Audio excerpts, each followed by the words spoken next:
Welcome to the Creative Strings podcast. I am delighted to have Phil on today to ask some questions. It's a new format we started recently where members of Creative Strings Academy or students of mine or people that write in will ask me some questions. I'll try to answer them. Phil, your first question about feeling overwhelmed and how to focus, how to bring your practice into focus. Is that fair to say that's one of the things? Yes, that's a good summary. There's to briefly say, I guess it's like there's so much material online. There's so many videos and this, that, and I've got a ton of printed material. And even aside from that, it's just like wanting to do 10 different musical avenues at the same time as well. Yeah. Absolutely. So let me dive right into it. I would say that what I like to ask people to do when you're feeling overwhelmed about your musical growth, and it could also apply if you're teaching or it could apply to your career growth. What I like to do is say, first of all, come up with a vision. What would I like to receive and what would I like to contribute? I think Mm. that's a really helpful way to think about a vision. I'd like to feel confident on stage, or I'd like to feel creative, or I'd like to be able to connect with more musicians. Another way to answer the question, what's your vision, is what do you literally envision your life looking like? What do you envision yourself doing as a musician? And what does it feel like?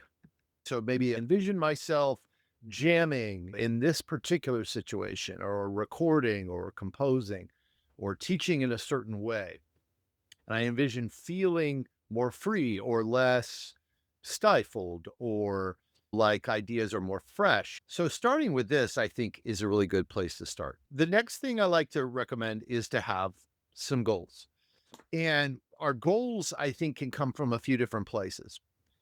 Goals could be, what are the things that you want to be doing in your daily life? Like think gigs or recording, right? Or maybe think teaching. So a goal could be, I want to go sit in at a jam session. I want to be able to make a recording that I can share online, or I want to be able to teach a certain song to my students or a certain skill to my students. I can't let it pass without mentioning that, especially for some musicians, I think that we should be realistic and say one of our goals is money.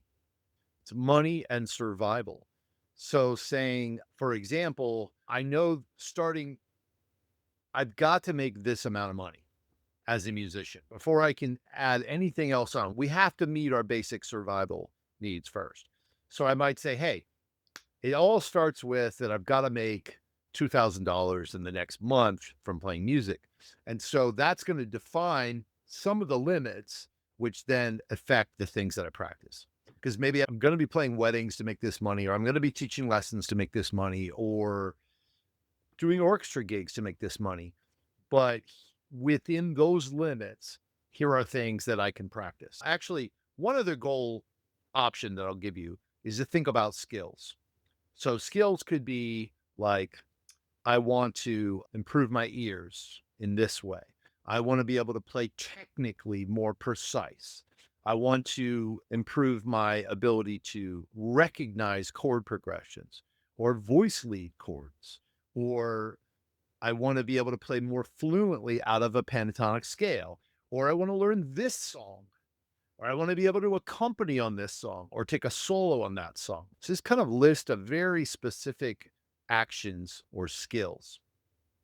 After that, I would develop an action plan related to any of those different goals and or skills that we've determined that we want to develop.